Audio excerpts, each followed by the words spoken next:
오늘은 야고보서 1장의 내용을 살펴보면서 시험의 의미와 인내에 대해서 이야기를 좀 해보려고 합니다.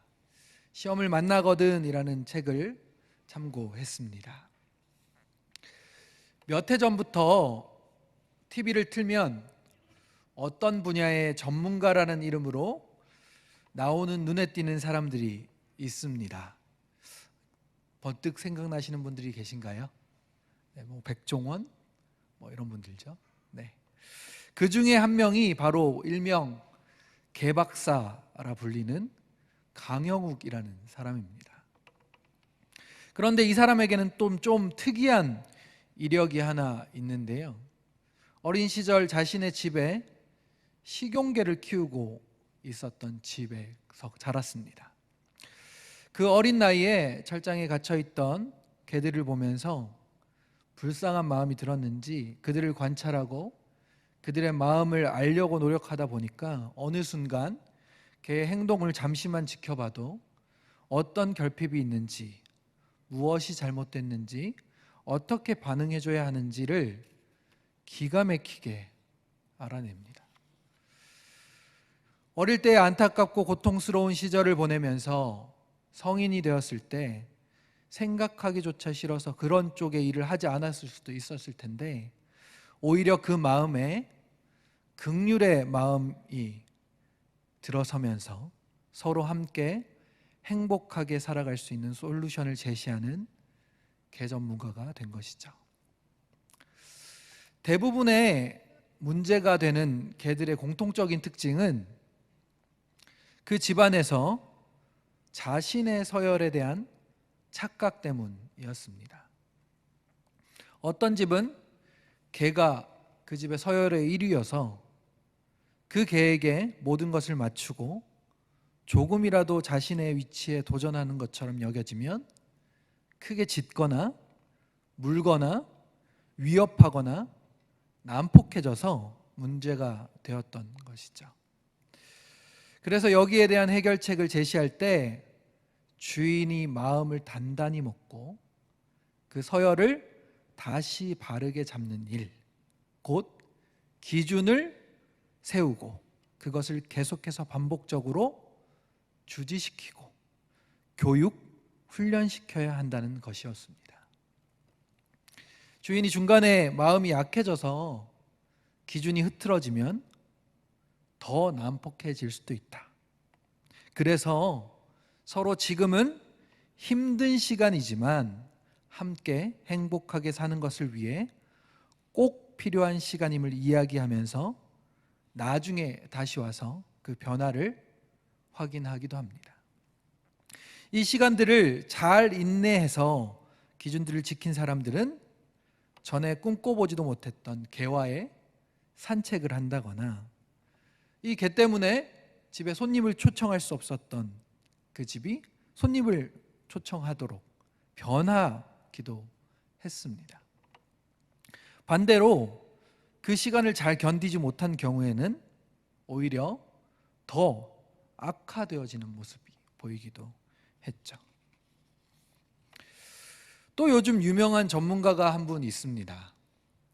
들어보셨을 것 같은데요. 바로 오은영 박사입니다. 자녀 양육에 있어서 참 탁월함을 가지고 계신 분입니다.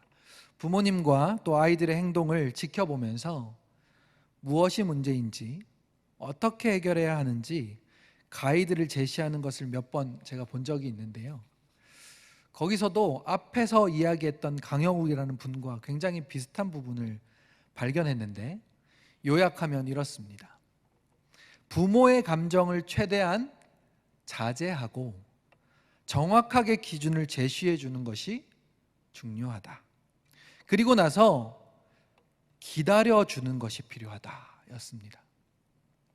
해서 되는 것과 해서는 안 되는 것, 약속을 지키는 것 등의 기준을 가지고 이야기하는데 이것이 나중에 다른 사람들과 함께 살아가는 가기 위해서 꼭 필요한 것들을 가르쳐주고 함께 배워나가는 것들이었습니다. 너무 심해서 변하지 않을 것 같았던 아이들이 이 솔루션을 받고 부모님과 함께 인내하면서 노력할 때 서서히 변해가는 모습을 보면서 너무 신기하기도 하고, 그만큼 시간과 인내가 필요한 것이구나 라는 것도 보게 되었었습니다.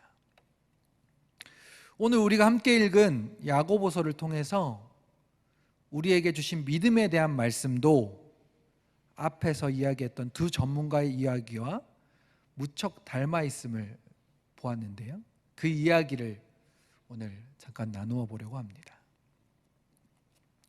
요즘 새벽 기도에서도 계속해서 함께 보고 있는 이 야고보서의 저자는 예수님의 동생 야고보로 알려져 있습니다. 예수님의 형제였던 야고보 그리고 가족들은 예수님에 대해서 어떠했는지 복음서를 통해서 확인해 볼 수 있는데요, 마태복음 3장 21절 그리고 31절에 이렇게 나와 있습니다. 제가 읽어드리겠습니다. 새번역 성경입니다.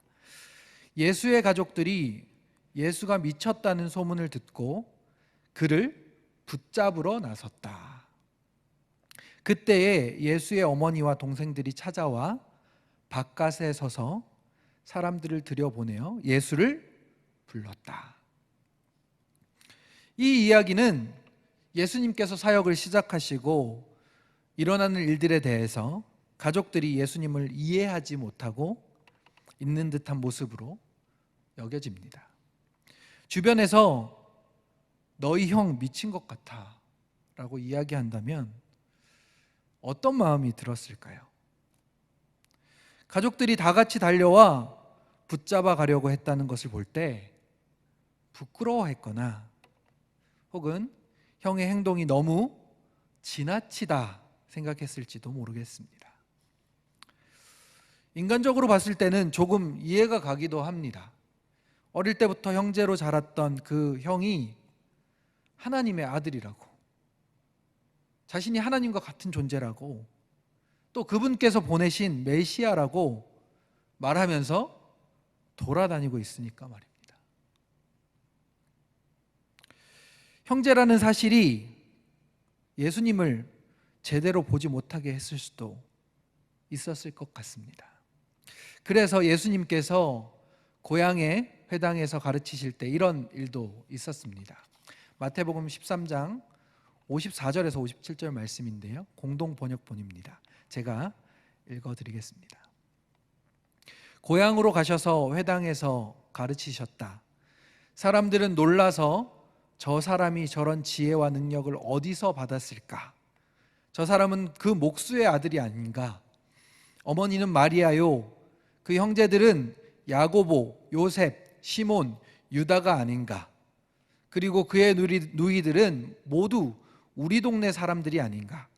그런데 저런 모든 지혜와 능력이 어디서 생겼을까 하면서 예수를 도무지 믿으려 하지 않았다. 예수께서는 그들에게 어디서나 존경을 받는 예언자도 제 고향과 제 집에서만은 존경을 받지 못한다 하고 말씀하셨다. 그러니까 오히려 너무 잘 안다고 생각했기에 진짜 예수님의 모습을 보지 못했던 것입니다. 그런데 그랬던 야고보가 야고보서 1장 1절에 이렇게 고백하고 있습니다. 하나님과 주 예수 그리스도의 종 야고보는 흩어져 있는 12지파에게 문안하노라. 자기 자신을 소개할 때 이렇게 소개하고 있습니다. 하나님과 주 예수 그리스도의 종이라고 말입니다. 예수님을 자신의 형으로 이야기하고 고백하고 있는 것이 아니라 메시아, 그리스도로 고백하고 있습니다. 또 주인으로 고백하고 있는 것입니다. 그리고는 그분의 종으로 자신을 인정하고 고백합니다. 자신이 누구보다도 너무나도 잘 알고 있었다 생각했던 예수님이, 그 형이 십자가와 부활을 통해 보여주신 놀라운 사건으로 인해 완전히 변하게 된 것입니다. 이 엄청난 사건을 맞닥뜨렸던 야고보는 먼저 누구보다도 혼란스러웠을 것이고 누구보다도 믿기 힘든 사건이었을 것입니다. 그런 그가 이 혼란의 시간을 버텨내고 견디어내어서 결국 그 시험을 뚫고 믿음의 고백의 자리로 서게 된 것입니다. 그리고 초대교회에서 베드로와 함께 복음을 전하고 교회를 세워나갔던 지도자가 되었습니다. 이렇게 믿음으로 서게 된 야고보는 유대인의 12지파가 아니라 로마 황제를 주로 고백한 사람들 사이에서 예수 그리스도를 주로 고백한 하나님 나라 백성, 그 상징적인 12지파에게 바로 이 야고보서를 보내고 있는 것이죠. 야고보서를 요약하자면 이렇습니다. 우리가 살아가는 이 광야 같은 세상에서 여러 가지 시험을 만나게 될 것인데, 이 시험을 만날 때 이 시험의 의미가 무엇이고 어떻게 해야 하는지에 대해서 야고보서를 통해 말해주고 있죠. 1장 말씀을 좀 구조적으로 나누어 보면 이렇습니다. 1장 1절, 2절부터 1절은 인사고요. 2절부터 11절까지 한 단락으로, 12절부터 27절까지 한 단락으로 이렇게 볼 수 있습니다. 2절에서 4절 그리고 12절에서 18절까지 두 개를 같이 보면 시험에 임하는 태도에 대해서 기록하고 있습니다. 그리고 5에서 8절과 19절에서 25절까지는 시험을 이기는 방법에 대해서, 그리고 9절에서 11절까지 하고 26절과 27절은 시험의 예에 대해서 기록하고 있습니다. 똑같은 얘기를 두 번 반복하고 있는 것처럼 보이죠. 그런데 이 안에는 조금 다른 이야기들도 들어가 있습니다. 2절에서 4절을 먼저 함께 읽어보기를 원하는데요.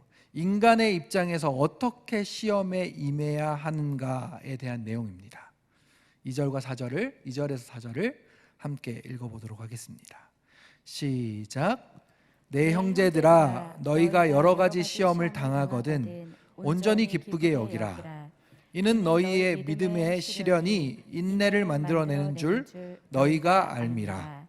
인내를 온전히 이루라. 이는 너희로 온전하게 구비하여 조금도 부족함이 없게 하려 함이라. 아멘. 이렇게만 읽으시면 어떤 내용인지 좀 이해가 쉬우십니까? 저는 좀 이해가 쉽지 않더라고요. 그래서 다른 번역본들을 좀 찾아봤는데 메시지 성경에서는 이렇게 번역해 놓았습니다. 제가 읽어봐 드리겠습니다. 친구 여러분, 시험과 도전이 사방에서 여러분에게 닥쳐올 때 그것을 더할 나위 없는 선물로 여기십시오. 여러분도 알다시피 시련을 겪을수록 여러분의 믿음 생활은 훤히 그 실체가 드러날 것입니다. 그러니 성급하게 시련에서 벗어나려고 하지 마십시오. 시련을 충분히 참고 견디십시오. 그러면 여러분은 성숙하고 잘 다듬어진 사람, 어느 모로 보나 부족함이 없는 사람이 될 것입니다. 이렇게 해석해 놓았습니다. 시험이 사방에서 닥쳐올 때 그것을 시험으로 여기지 말고 선물로 여기라 말을 합니다.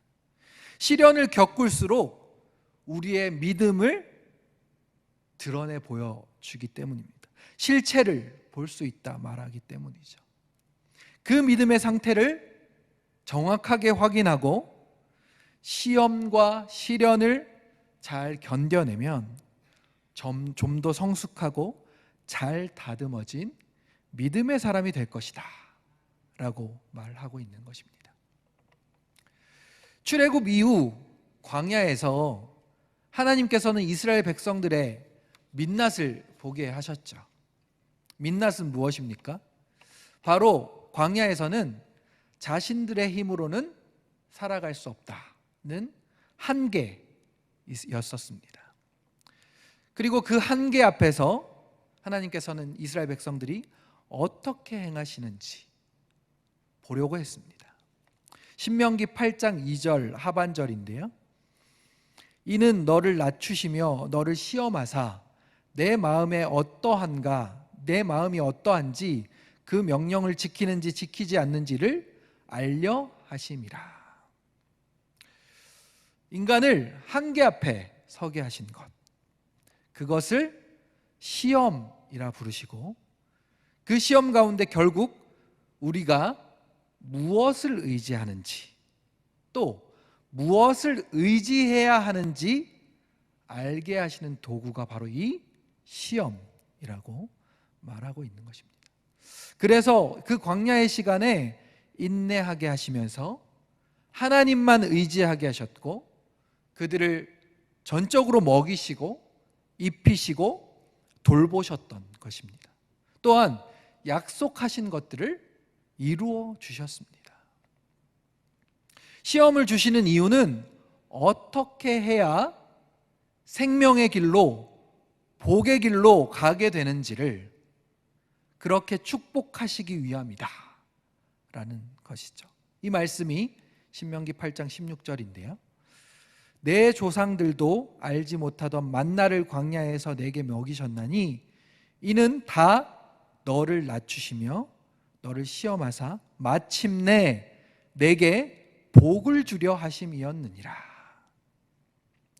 결국 하나님께서 시험을 허락하시는 이유는 인간이 인간의 자리를 지키고 한계를 인정하며 하나님께서 하나님으로 높임 받으시고 그분께서 일하실 때 생명의 복된 길로 우리를 가게 하시기 위한 이유라는 것입니다.